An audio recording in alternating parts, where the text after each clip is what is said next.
Welcome back, Tenno. Jade received a new augment mod during the Isleweaver update for her first ability, Light's Judgment. This augment, Jade's Judgment, gives her wells a chance to spawn the same Jade Eximus beams that once terrorized players. When it procs, a beam locks onto the affected enemy for 3 seconds. Both the spawn chance and duration scale with your ability strength and duration, which turns them into a natural fit for Jade's usual playstyle. Jade's background adds weight to this mechanic. She was built around the Jade Light, a force that can nurture or destroy. Her augment leans into the duality. The beams start small, then climb in damage every half a second. So a duration focus setup lets the effect breathe and hit harder. Strength raises the odds of the beams appearing in the first place. That lines up cleanly with how the rest of her kit benefits from heavier investment in duration and strength. There's one limitation. Unlike the drifting beams from Jade Eximus units, these beams don't look for a new target when the original target dies. The effect ends on the spot, and it's a flavor miss because the drifting mechanic feels iconic and it will boost the augment's consistency. Even so, spawning Eximus tier lasers from your wells is fun and surprisingly strong. I see the augment as a luxury slot for regular Jade builds rather than the backbone of a full specialization. If you have the space, slot it in and enjoy the extra damage. If you don't, Jade already stands tall without it. For her passive, Jade carries 2 aura slots, which expands her mod capacity and boosts squad's utility without extra forma. Her passive also ties directly into judgments. Each enemy touched by Light's Judgment or hit by Glory's primary fire can be marked with a 50% damage vulnerability for 10 seconds. If they die while marked, Symphony of Mercy gains 2 seconds of bonus duration. Judgments can also be detonated through Glory's alternate fire for burst damage, and the explosions become larger when the enemy stands inside the Light's Judgment's well. Using Light's Judgment ability, Jade will throw a plume that forms a healing and burning well. Allies receive steady healing while enemies take heat damage. The well also applies judgments, which turns them into a priority target for extra damage and duration extension on Symphony of Mercy. Up to 5 wells of this can exist at once. When using the augment mod Jade's Judgment for this ability, each tick of damage from the well has a chance to spawn a Jade Light beam over the affected enemies. The beam stays attached to them for 3 seconds and ramps its damage every half second. Duration increases the number of ticks, and strength raises the spawn chance. It's a simple, high-value damage rider. But unlike Eximus beams, these don't drift to new target if one dies. Her second ability, Symphony of Mercy, allows Jade to cycle between 3 auras that cover the entire affinity range. Power of 7 boosts ability strength, Deathbringer raises weapon damage, and Spirit of Resilience improves shield regeneration and reduces recharge delay. Kills on judgment marked enemies extend the ability's duration, letting Jade maintain her chosen hymn through constant combat.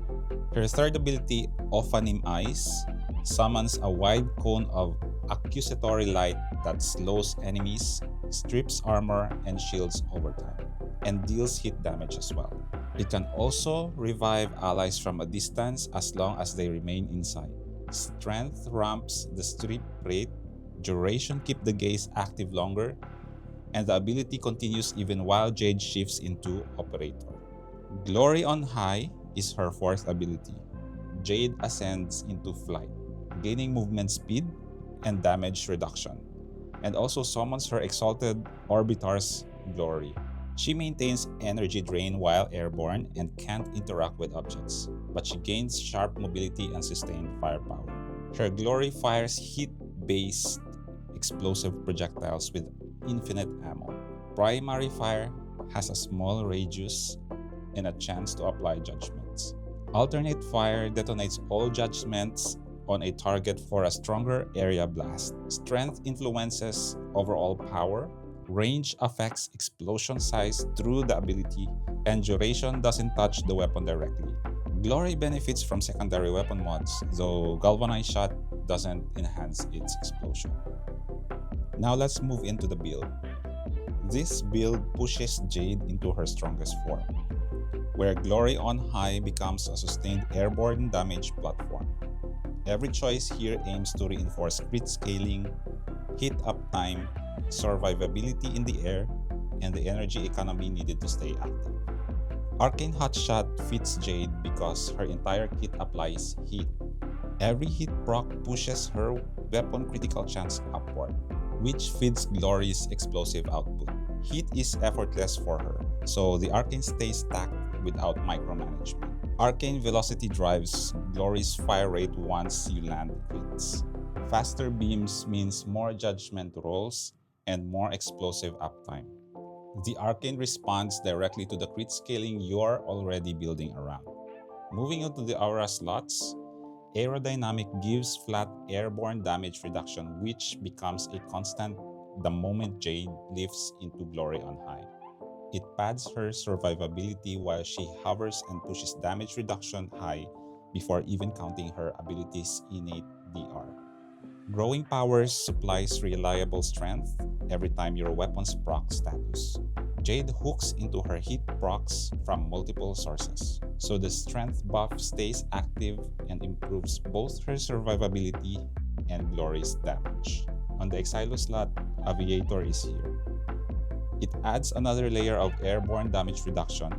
Paired with Aerodynamic, it keeps Jade steady in the air even before her ability-based DR kicks in. It stabilizes the build so you're never punished for staying airborne. For my mod selection, Prime Flow gives Jade the buffer she needs to sustain Glory on High's drain and the energy cost of alternate fire without dipping into danger. Prime Continuity keeps her duration stable so Light's Judgment, Ophanim Eyes, and Jade's Judgment beams run long enough to matter. Archon Vitality doubles every hit proc Jade applies. This amplifies crowd control, accelerates hit ramping, and improves synergy with Arcane Hotshot. Jade's Judgment adds extra burst potential from any enemy standing in her wells. Duration and Strength feed its consistency, which this build already supports. Blind Rage and Transient Fortitude deliver the strength needed to scale Glory and her supporting abilities. The build accepts some duration and efficiency loss because Primed Continuity and Primed Flow covers the gaps. Overextend broadens her ability reach. It improves judgment tagging, defensive strip application, and the coverage of Light's Judgment without crippling her overall strength once everything else is stacked. Precision Intensify is here specifically to supercharge Glory on High. The strength goes directly into the exalted weapon and solidifies the build's entire damage identity. Now, if Arcane Hotshot is unavailable due to how hard it is to attain it, or at the moment of making this video, this is one of the most expensive Arcane in Warframe market. So, Molt Augmented compensates for the strength penalty of overextend and slowly ramps ability strength through kills. It fits Jade because Judgment and hit procs lead to fast, consistent kill flow, which stabilizes her strength curve without changing the playstyle. Sometimes the slot occupied by Jade's Judgment is better spent elsewhere. In those cases, you sub in Stretch or Augur Reach. So Stretch gives immediate comfort range while Augur Reach brings a shield return bonus on each cast. Either option smooths out Light's Judgment and Ophanim Eyes without altering the core flow of the build. Moving on to the Glory weapon. Glory leans into multi-shot, crit scaling, and hit stacking. This setup pushes it into consistent orange and red crit territory while keeping its explosive output fast and reliable. On the Arcane slot, Arcane Secondary Enervate grows crit chance on every hit. Glory's high fire rate and multi-shot guarantee fast stacking, and the reset window is long enough to hold elevated crit levels during extended combat. It matches Jade hit-driven gameplay since many kills occur under judgment or hit status. Lethal momentum is in the excellent slot because it fixes projectile speed. Glory isn't hit scan, so higher travel speed tightens impact timing and smooths out alternate fire detonations. On my mod selection for this weapon, Galvanized Diffusion multiplies projectiles and ramp multi-shot each time Glory secures a kill. More beams mean more judgment procs and more chances to hit weak points. Prime Target Cracker gives the critical damage multiplier needed to make Glory crit heavy scaling worthwhile. Prime Pistol Gambit pushes the weapon's critical chance up, so the secondary Enervate and your shards have more room to elevate Glory into orange and red crits. Lethal Torrent adds fire rate and multi-shot, accelerating your primary fire spacing and synergizes with arcane velocity. Hornet Strike is raw damage that magnifies every other mod and feeds into hit procs. Primed Heat Charge set your elemental baseline and keeps the build tied to hit for both Arcane Hotshot and Shard stacking. Pistol Pestilence and Frostbite finishes your elemental setup. It boosts status chance and ensures enemies take consistent hit procs so your crit scaling engine never stalls. For my Archon Shards setup, I have 4 Tau Forged Topaz Shards. This raises secondary crit chance each time you kill an enemy affected by heat. Jade constantly burns everything through her wells, gaze, and exalted fire. These shards turn that natural heat output into a source of escalating crit potential. The crit bonus stacks additively with your weapon mods and remains stable until consuming a revive. It's a long-term scaling tool that helps Glory reach the thresholds where secondary Enervate can carry it further. 1 Tau Forge Violet Shard adds health to energy and energy to health conversion. This smooths Jade's resource flow while Glory on High drains energy and prevents her from touching most energy regeneration. Health pickups become energy, which keeps her airborne form going longer. Together, the Shard lineup pushes crit scaling forward and stabilizes Jade energy loop, which her airborne playstyle depends on. Now moving on to the companion. So this companion fits Jade airborne playstyle because it brings utility without demanding constant attention. The goal is simple: keep Jade safe by disrupting enemies close to her, and let the Kubrow scale its offensive directly from the primary stat stick you equip. You can use any companion here, so for this build, this is my choice. The Huras Kubrow brings 2 exclusive precepts, and both push the build in different directions. Stalk turns you and the Kubrow invisible whenever enemies are near. It's a powerful defensive tool when you are grounded or casting Jade's 3 first abilities. In practice, it stays stable as long as you avoid weapon fire. The limitation of this mod is clear. Casting Glory on High breaks the cloak instantly, which means the invisibility is unreliable during Jade's main combat form. The second precept, Hunt, offers a clearer fit for this build. The Kubrow charges enemies, drags them, and stagger anything caught in the path. It keeps enemies off Jade while she's airborne, and it doesn't conflict with Glory on High. For a frame that fights from above, the stagger and crowd disruption are more consistent than stealth that only works when Jade isn't using her signature ability. Prime Pack Leader keeps the Kubrow healthy off your melee. Jade doesn't always fight with melee weapons, but her hit and movement guarantees accidental kills and being counter.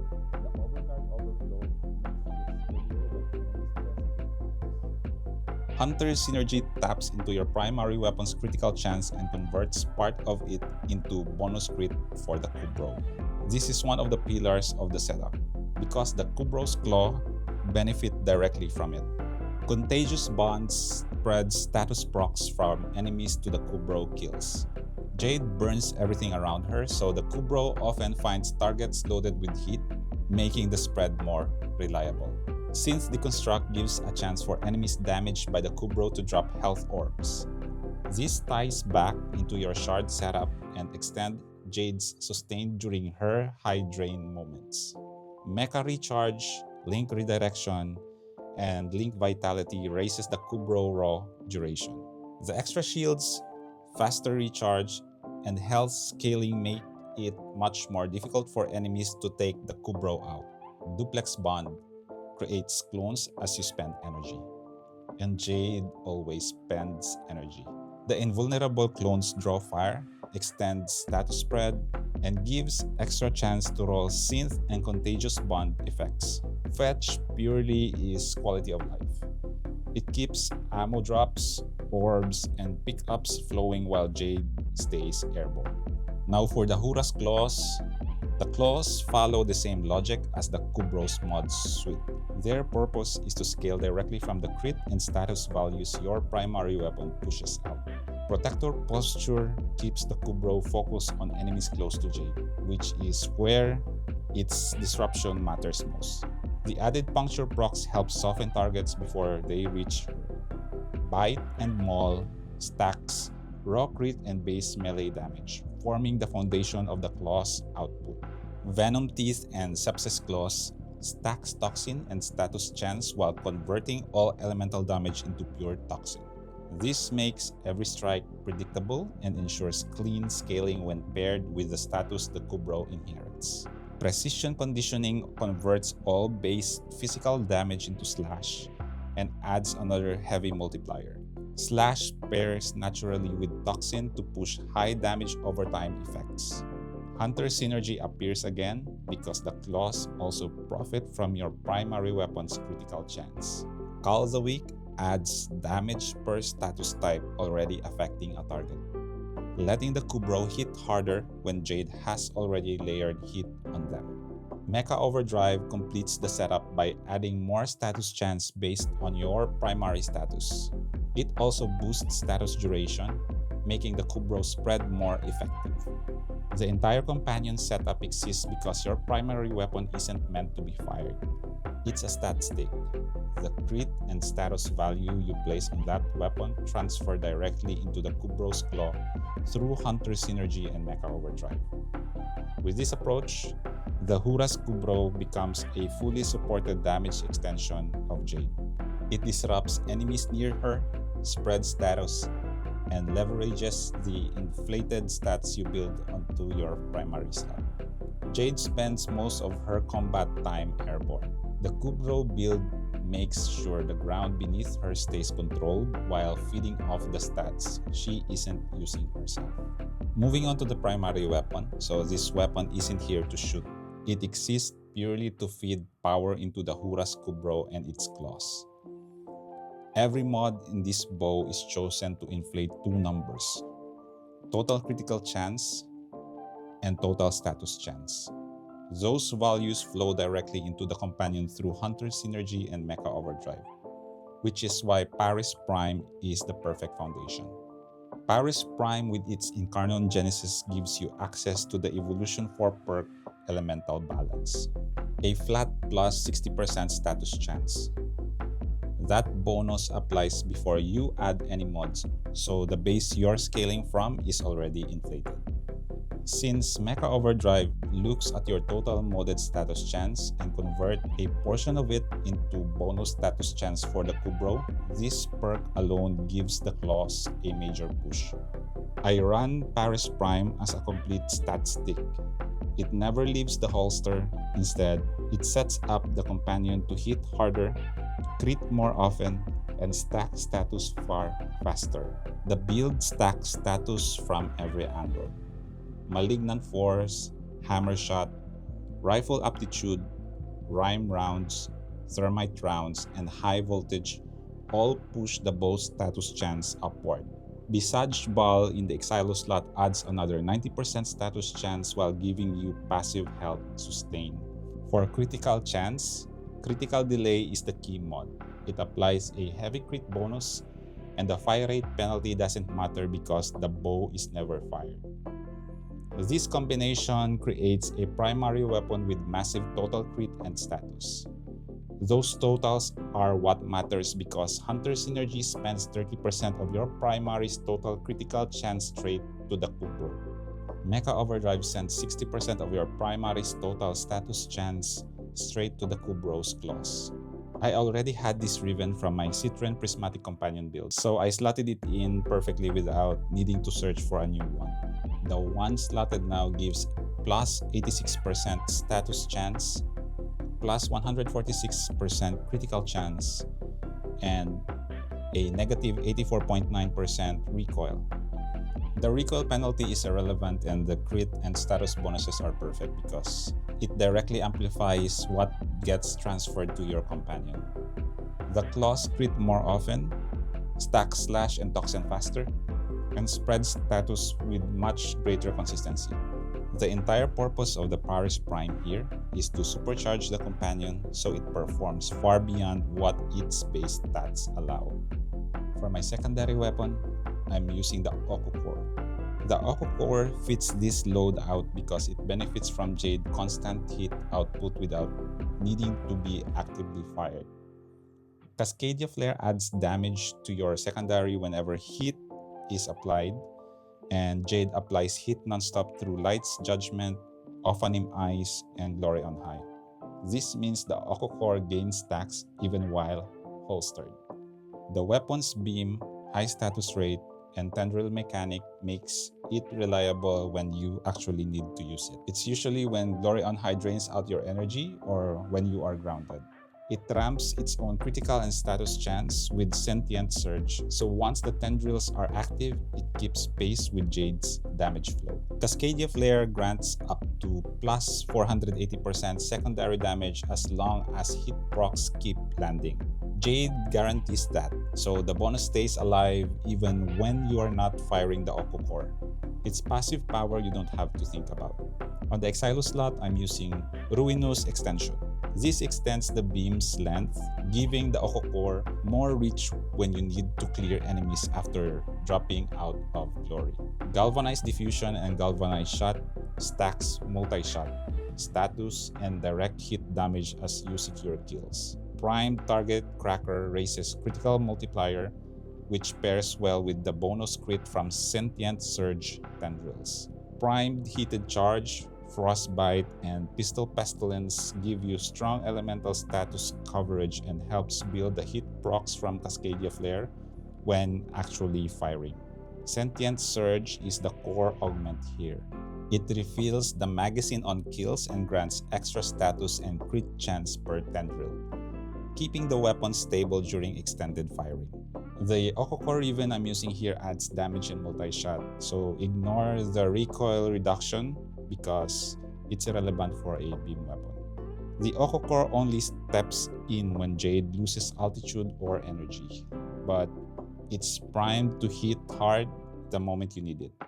Cascadia Flare keeps its damage buff alive passively through Jade's hit output, so the weapon feels ready even when holstered. The melee slot on this loadout has one job, and it has nothing to do with damage dealing. Furax Wraith sits here because it can equip Amalgam Furax Body Count, and that mod alone is the reason why this weapon is part of the build. Amalgam Furax Body Count gives a permanent plus 45% fire rate to all secondary weapons. Jade's Glory counts as an exalted secondary, so the bonus applies to it directly. The melee never needs to be swung, it never needs to build combo, it exists strictly as a passive amplifier. Moving on to the ability rotation. So when I play Jade, I don't overthink this rotation. I ease into it, let her momentum build, and keep the flow tight. The sequence feels natural once you understand how her kit feeds into itself. I always start with Symphony of Mercy set to power of 7. That strength boost shapes everything that follows. It pushes her damage, her healing, her strip, her explosions, and it sets the tone before the fight even begins. After that, I throw down Light Judgment. These wells do more than heal. They mark enemies, stretch the duration of Symphony with every kill, and prime the field so Glory's detonation hit harder. Think of them as anchors you keep dropping as you move. Once the wells are up, I cast Opening Eyes. The slow, the armor strip, and the steady hit ticking in the background all settles the field and keeps enemies from collapsing in on you before you take to the air. Then I hit Glory on high. This is where Jade comes alive. The hit procs ramp your shards and arcanes without effort. The Glory takes over as your main source of pressure. From here, the rotation becomes a rhythm. I tap Symphony whenever I need to keep Power of the Seven going. I throw out new wells whenever the fight shifts or timers run out. I refresh Opening Eyes before the slow or the armor strip drops. And whenever I see Judgment stacked across a group, I use Glory's alternate fire to blow it all open. It's a constant loop of reinforcing your strength, keeping your heat rolling, and staying airborne while everything under you burns and breaks apart. That's the flow that makes this build work. So this wraps up the Jade build. Thanks for sticking with me through the whole thing. And this frame shines when everything lines up. And this setup pulls every piece together. From the airborne damage loop to the companion scaling and the stat stick synergy that makes Glory hit harder than it has any right to. If this guide helped you, hit subscribe. It keeps this channel going and lets me keep on putting out builds like this every week. Thank you once again, and I appreciate you stopping by. I'll see you on the next one, Teno.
Troopers.